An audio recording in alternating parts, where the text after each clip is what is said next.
I'm going to bring in our next set of panelists.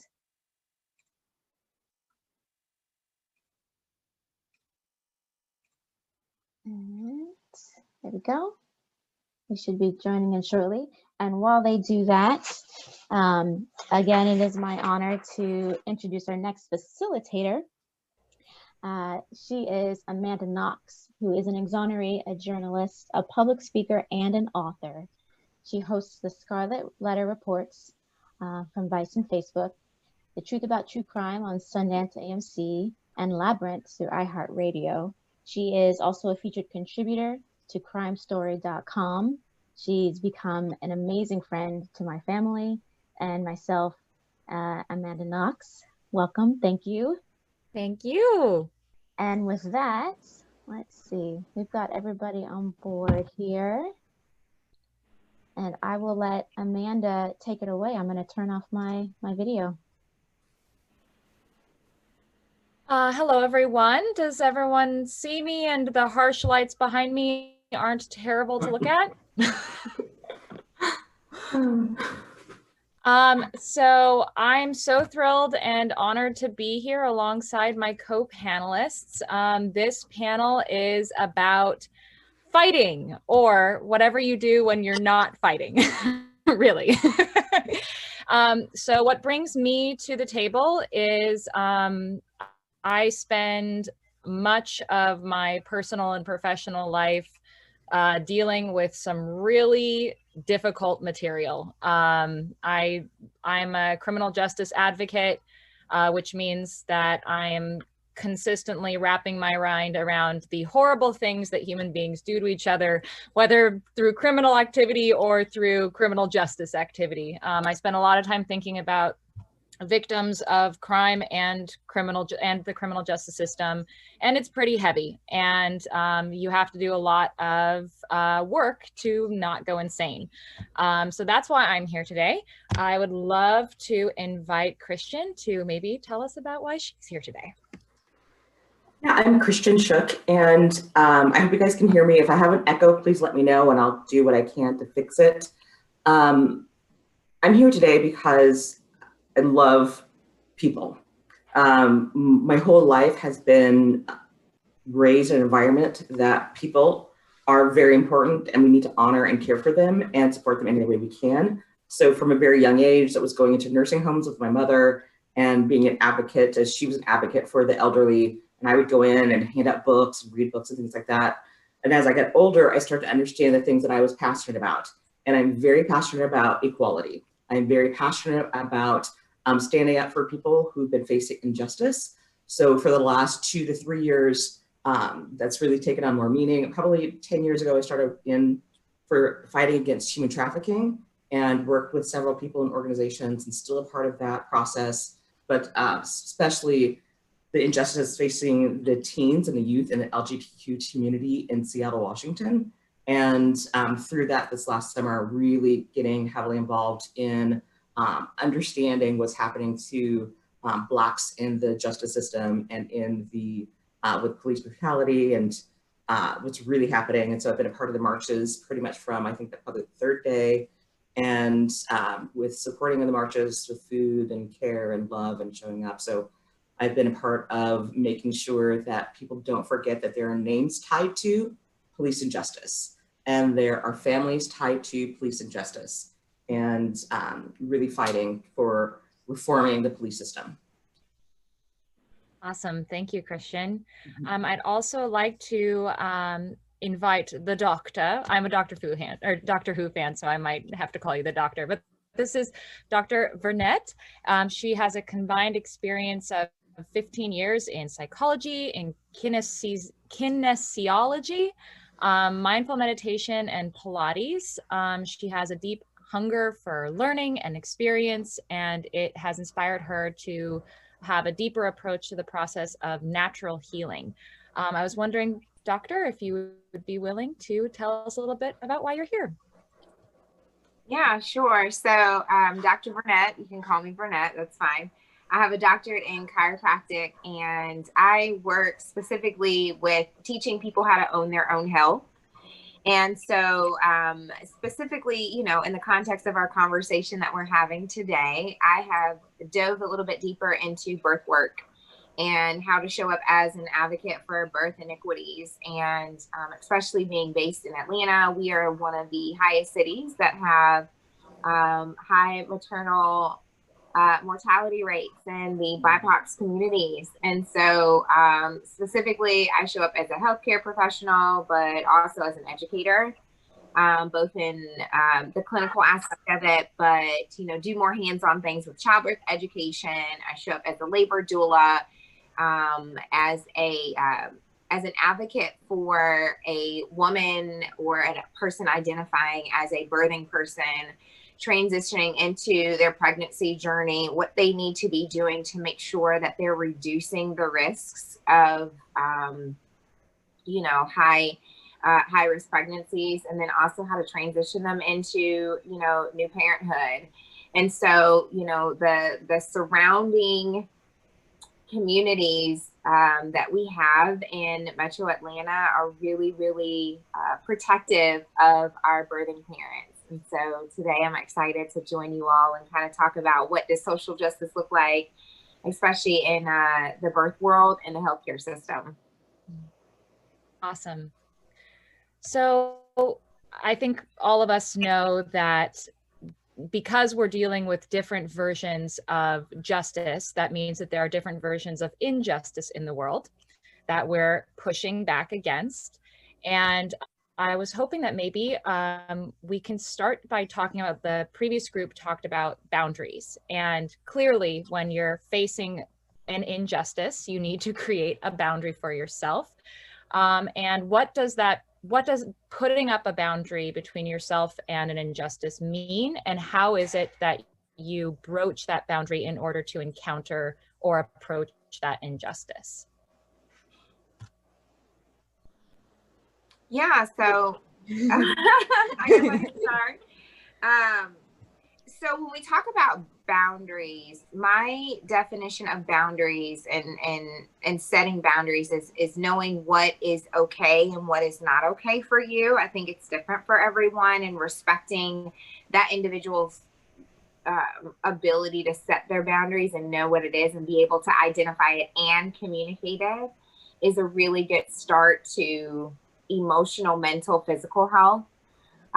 As far as, you know, the environment that we're in right now, and wanting to be a participant for advocacy and for having a voice for injustice, I think if we're able to channel what we're willing to take in, know what that capacity looks like, what that bandwidth looks like, and I'll give an example in a minute, and then be able to move forward only in what we've given ourselves permission to move forward in, and then be able to gently step back and kind of restore, reset, and kind of rejuvenate. So for instance, again, I'm based in Atlanta, and so we had a lot of protests, both peaceful and not so peaceful. We've also, you know, are known for the particular shootings that were happening specific to the color of, you know, a male skin. And so with Atlanta being so passionate, we can sometimes get so involved in having that voice and giving all of that energy that as a person that identifies as Black, it can be very taxing and very exhausting, you know, when we're going into the workplace or we're going into, you know, a social environment where we don't get to take off, you know, our skin color. We don't get to take off our identity. So it almost feels like we're constantly fighting and constantly having that conversation of injustice. So a really good example of that would be, you know, if a person is engaging in social media and or watching, you know, news and being out there, whatever it looks like, to know that you have a time period that you're willing to engage in and know that, you know what, now it's time for me to step back. No, I don't want to have these conversations anymore. I really just want to take some deposits on a daily basis, especially in the environment that we're in now, to be able to restore kind of our soul, our mind, and how we're grounded. Thank you. Yeah. What about you, Christian? Do you have I any definitely thoughts? agree. Amanda and I had in a check-in talked about that as well, about how, for me, I was going every single day. As soon as I get off work, I'd be at the protests all night. I would come home, get sleep. With the moments where after the tear gassing, after the kettling, just the emotional toll of going through that on my body really start to show up, where things that normally shouldn't happen to you, like your gums shouldn't be getting loose. Like that's the, just stress things that you're like, oh, maybe I should take a moment. And I ended up going on vacation in the middle, well, I left Washington or spoke Seattle and went to another part of the state, and like the helicopters went by one night and I was like turning and looking to see like where the police were at and like how quickly are they going to be coming around the corner. And I was like all like flight mode, and my body was saying like, you know what, this is a safe place, like you can actually calm down. And then so after that time away from Seattle, I came back and I made the decision that for me, my boundary is I can only do one protest or rally a week. And I can commit to that one night, that one group, that particular group of people who are organizing it. And that was it, and nothing else. And even there was an event about a week ago that I got invited to that was for that Friday night rally. And I was like, yeah, I'll be there. But then Saturday rolled around like, oh, I'm sorry, I actually can't be there because I really need to hold to, for my mental health and my emotional health, to that one day. And I also realized for my spiritual health, I needed to do that, because there were times where I would just, even the thought of, and I'm going to say this, and I do want everybody to kind of hear, because it's going to kind of understand kind of the boundary that I made. I was starting to get to the point that when a white person would ask me a question about Black lives, I was to the point of like, have you even looked online? Like I was just so like beyond stressed that I realized, oh, your bandwidth right now for educating people who are new to this is full. And so, so then I started like, hey, why don't you do some research on your own, and then we can come back and we can have conversations. And it took me a while to be able to say that kindly, because at first I was very much of like, seriously, I have to say this again. But then I realized, it's probably that first person's first time reaching out to me to ask that question. So, but my boundary was still like, right now I can't do first conversations. I can help you on the 5th and 6th conversations. So that is just was like, hey, here's a resource. That's my boundary. Hey, here's a website. That's my boundary. So there's boundaries look so different in each one of our lives, and especially looks different every day for what we're encountering. So, Yeah. Yeah, I was just thinking also, a really good thing that you bring up, Christian, is how not everyone's at the same place as you are, especially when you're like deep in something that you spend so much time in. Like I find this all the time with my own work, where I'm having conversations with people, the really, really challenging conversations with people about child sex trafficking, and like bringing that to the dinner table with my mom is not always like dinner table conversation. And because I also have to recognize her boundaries. Now, one thing that like I've actually literally tattooed on myself, and I'll try to like pivot so you guys can see, but this is my boundary symbol actually. So I've tattooed these literally on my mind, because these are the things that I do my work with. This is my work. I write. This is how I communicate. This is like me communicating with the world, is with my hands. And this symbol is the resistor symbol. It is for electrical engineering, and it literally just means all of the energy that comes in and all of the energy that goes out it's not all of it, it's just some of it. So I only want to let in the energy that is positive, and I only want to put out the energy that is positive. And in the way that I try to do that is through these principles, which I'm sorry, again, they're kind of like far away, but the first one is a Venn diagram. So find common ground. This is a helmet. It means like steel man. So like try to really understand the other person's point of view so that you can like actually talk to them about it. have compassion, and be willing to change. So those are like my sort of ways that I try to have a productive boundary when I'm encountering people, but also sort of have a boundary for myself where I know like I am going to be approaching a lot of people with a lot of new ideas that they don't have the lived experience that I do to understand. So like, how do I be productive by understanding my own boundaries and other people's boundaries?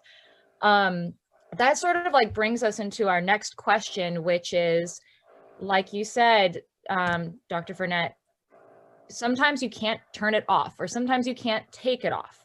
So what do you do if you can't take it off? How do you turn it off? Do you? That's a really good question. And a little bit about my personal life. I am remarried, and I'm remarried to a white man. Not only is he a white man, he's conservative, and he's from Montana. So there are a lot of things that we have differences in our lenses and our perspectives. And I think that's what makes us a very dynamic partnership. But, you know, it also had brought up some interesting conversations that were emotionally hijacking for me that I didn't realize would be so hijacking, especially, you know, surrounding around someone that I care about, but then also just the level of frustration because he was a new person to this whole conversation. And it was like, listen, I have to deal with this on a regular basis. I don't want to come home and have to unpack everything that I already unpacked to the next person. And so I just need you to do your own work right now. So that way, when you have context about white privilege and what that looks like, feels like, we can have a more in-depth conversation. And so, you know, when you're, and I share that because, you know, this is somebody that is very intimate with me, right? This is my chosen person. And so I was able to figure out very quickly that I have to learn how to create safe spaces even within my home. And it's not that I don't have unsafe spaces, but, you know, having somebody that I've chosen to share my life with, and I also have Black children from a previous relationship, that, you know, they don't get to take their skin color off either. So it's like, how do I figure out this dynamic of advocating for myself, being strong for myself as a mother, as a birth worker, you know, seeing and having these conversations with mothers that are terrified to go into the healthcare system and know that they are at their most vulnerable state and they're trusting a non-Black person to take care of them, knowing that our statistics are showing that we don't have optimal chances of life and vitality in the care of our healthcare system. And so to answer your question, how do I turn it off, or even do I turn it off? Absolutely. What that actually looks like is, so my husband, I've known him for several years as a friend. And so he jokes as if I have all of these different shades, which I do, right? He knows if I'm talking to a coworker versus I'm talking to my girlfriend, or I'm talking to a family member. So my tone and inflection will change. We call that coding, right? And so, you know, for him to see it firsthand and, you know, for him to embrace it, I think is such a great thing.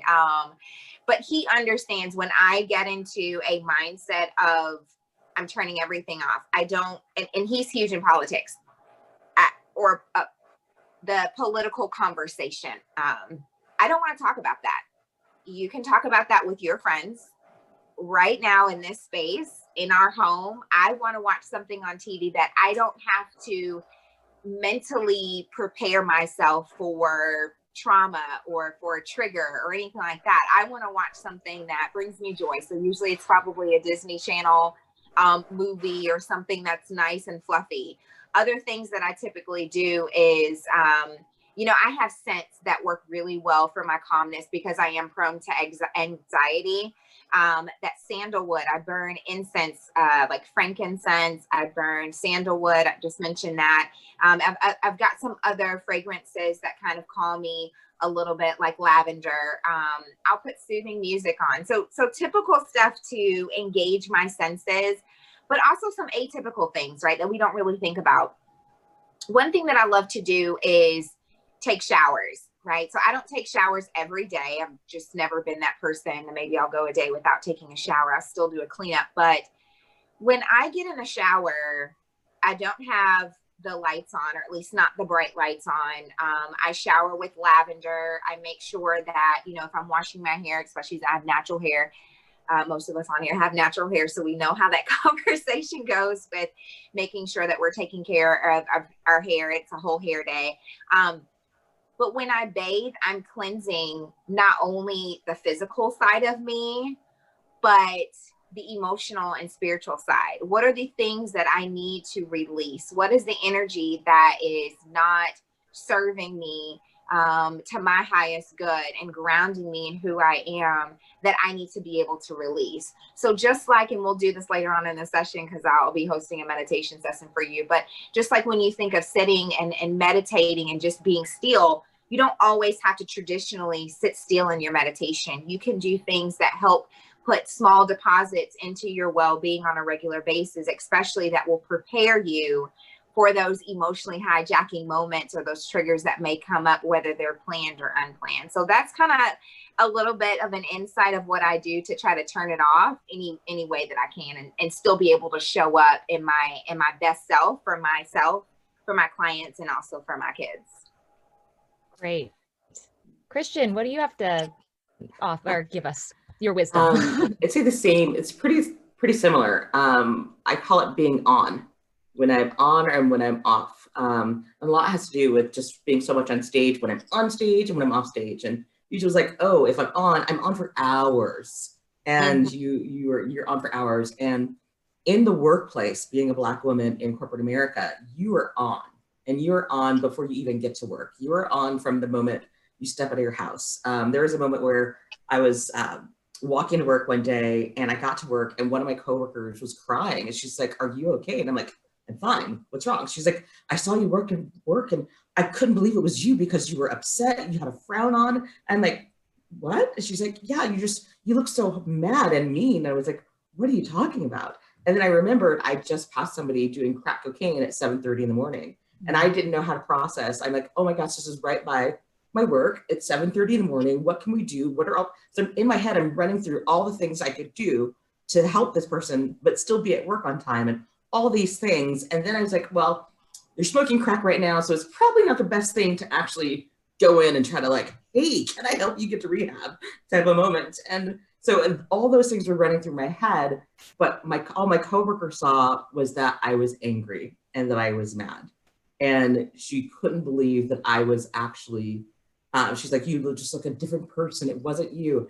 And it's just kind of one of those things where it's like, we always have to be on. We always have to present this package. And it wasn't until Juneteenth at my firm actually listened to me on things that I had been trying to tell them for a year. For a year, I had a coworker who, anytime I braided my hair differently, would come up and pet my hair and run her head down my chest. And I'm just like, "What are you doing?" I slapped her hands once. I was just like, "This isn't, it's not okay. It's not appropriate. This is wrong." And then several people talked to her, and then she gets to the point of like, "I want to touch your hair, but I'm not going to." This was a daily thing. This was a weekly thing. Anytime I'd braid my hair into a different style, she's like, "Ooh, I want to touch it, but I'm not going to." So I'm like, just the anxiety and the stress of walking into that. And I try to talk to them about it, and like, "Well, you just need to learn how to communicate better with her." And I'm just like, but I am. I'm like, "Well, you're just kind of like not really giving her a chance." I'm like, "But no, you don't understand. Like, this is very hard for me. Like, she's touching me. Like, but she's just a very friendly person." And so I gave up. I literally gave up. It was a year ago. Right now, this is the week that I had the final conversation with them, and I gave up. And I was just like, I literally was just like, "You know what? Stay at this job one more year while you finish school, and then bounce, head to another firm." I literally was just like, I was just done. And in that time, they're like, we've never seen you so happy with that person. I was just like, and in my review, like, you were just so amazing. Just the night and day turnaround with this, your coworker. And in the review, I'm sitting there going like, no, you understand. I gave up. Like, and I was so disheartened because they didn't get it.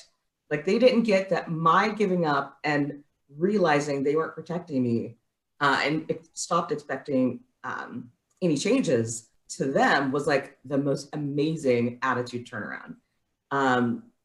It was horrible. And then I saw the raise they gave me and I just laughed all the way home. I was just like, this is insane. And I was like, God, what do I do? Because this is insane. And I don't want this to continue because the next Black person who joins our firm is going to go through this.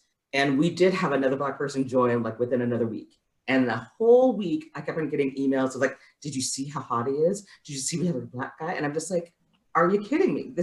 I love my company, but it was one of those things where I think part of the problem is where non-Black people try to show that they're identifying and they're accepting of Black people by saying really stupid things. Like by, trying to incorporate Black culture in their life to show you that they're cool with Black people. So by everybody emailing me that we have a new Black person in the firm, it's like, there we go. No, we see, there's another one. Did you see him yet? Have you talked to him yet? There's like, gosh, this is just so weird and awkward. And it took Juneteenth and the way that our firm approached Juneteenth for me to finally say, we're missing it. We're absolutely missing it. And we have to address things differently. And by going through and talking and revisiting a year of my life at the firm, they're like, we didn't get that's what you were talking about. Like the whole year you had those conversations with, we had no clue that this is what you really meant until we saw Black Lives Matter. Like if we hadn't been home and isolated for 2.5 months, they would not have listened. And they acknowledged that. They're just like, they acknowledged that we have to do things different. And we've changed a lot of our company policies and we've had lots of conversations, but it's one of those things when you can't take off your Blackness, how do you keep your dignity and your Blackness without losing your faith in others? And that's the one thing that this last whole 1.5 years has taught me that, again, sometimes people aren't ready to have that kind of understand the conversation. They're going to be stuck on the first conversation and not even be able to get to understanding why Black Lives Matter because they don't even understand that I don't see color conversations. And that it takes a long time. Like it took 1.5 years for my firm to get it. And from that point, it was just like immediate jump of changing company policy, immediate conversations about race and about race and justice. Immediately they got it. And immediately they started doing things for 800 people at our firm every other week throughout the entire summer. So that is the good thing that they didn't lose it. But it's also something as Black women in the workplace we have to deal with of like, how do we approach this every day? So. Yeah. Well, thank you both for this. I think it's about time for Q&A if anyone has any questions. I do want to acknowledge something here though that we're talking about, which is like, we're talking about issues that sometimes dredge up a lot of negative experiences and emotions that can be super triggering. And when you're an advocate, you really want to be positive and put your best self forward because you're sort of like representing something.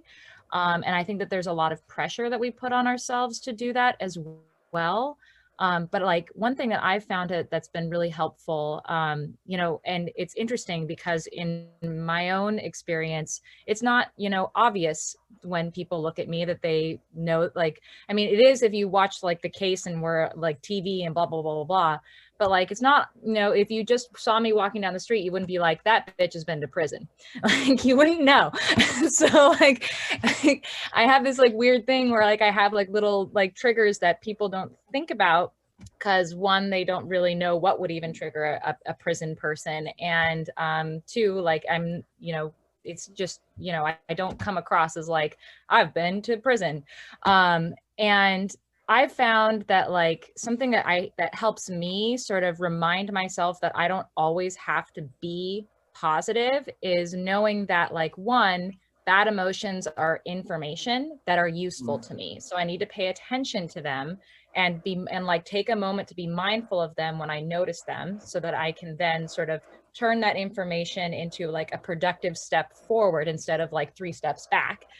But also to like recognize that even when you're in the midst of your fight, there are different modes of being, right? Like you can be in growth mode where you're like, I am pushing myself into all of these challenges because I'm growing and I'm helping other people grow with me. And other times you're in comfort mode and you just sort of put up a wall that like protects yourself. And then you do something that is like, you don't feel like you have to push yourself to be out there and like help someone else necessarily. Can you guys speak to like those sort of modes of being and like how you sort of get in and out of those modes of being? Yeah, absolutely. So, you know, I'll keep mine brief, but I am in the acknowledgement stage of this is the things that I've done to put deposits into who I am, how I want to show up, how I'm grounded. And so, you know, progressing through different stages of, you know, how you want to show up for yourself and for others, especially in advocacy, is really important. And like you said, it's important that if you're in that growth stage, honor what that looks like, you know, hold that space in that particular stage. And so, you know, for me, it is being clear in my communication with non-BIPOC folks that I'm not the token Black girl. I know that I'm in the professional world and we are, you know, connected as friends, but, you know, when we were heavy in trying to figure out, you know, the conversation piece that, you know, Black women and men have been trying to have with our counterparts, you know, being in a stage of peace and honoring that we did not want to show up as that, oh, I know this, I've got this one Black friend, or, you know, I've got this one Black coworker, so let me ask her all the questions. For me, in that particular stage, to give a specific example, I had to be mindful to communicate in a way where I was open to having a conversation, kind of like Christian was saying, like a conversation later on in the game, and just trying to give some resources, but knowing like I am not in that stage of being an educator right now in this arena. I am in the stage of figuring out what is that navigation between wanting to make sure that I'm in a healthy state and still being present for how I need to fight. Right. So I'm not sure if I answered your question, but recognizing whatever stage that you're in and honoring that and being unapologetic about it, I think are really good points to mention in whatever stage a person is in. Mm-hmm. Yeah, I definitely agree. One thing that has helped me with 2020, I think we can all agree that none of us expected any time in our lifetime for something to go the way that it has. And I'm single, I live alone. And the thing that I've learned the most is that I am not all things at one time. Like I'm not all whole in one area at one time. I'm not always growing totally. There's one part of my heart that's growing. Another part of my mind is moving to another level. So there's, for different issues or different things that I come across, I'm at different levels. And I've really become okay with that. Because I think a lot of the pressure is that we need to be 100 at whatever it is. And I realized that, well, no, we don't learn the same way. We don't grow the same way. Math, I hate math. I'm not a great math person, but I know I'm a great literature person. And there's different ways that I can approach helping myself to be better in each way, in each thing. So it's definitely about realizing our capacity and that it doesn't have to be the same level for everything. because I don't think that's how we grow as humans. I think, you know, we grow, I mean, if we grew 100% of everything inside us all at the same time, I think it would blow our minds. I think we would, and we'd be so exhausted because there's like, there's no break. But when we realize like, oh man, my capacity for love right now is not great. So I need to actually bring more understanding and grow in love in myself and internalize that and how to push that out before it can be back to 100. There's other times where I'm just like, man, my joy level is at 125. And I am like fully understanding that, and I can help other people how to tap into that. So I think there's just, with all our emotions, our understanding, our learning, our capacity, I think it's very multifaceted. And it's okay to be 12% of one thing and at 110% of another. I think it's allowing yourself to be okay with just being human and understanding that it does not look the same for each one of us, because we're so unique. Yeah. Yeah, that's right. Thank you so much. I think Vernette is telling me that we have to stop answering questions. But it's been a joy to be on this panel with you both. Thank you so much for spending time with me. Yeah, it's been amazing. Thank you so much. Yeah, this has been great.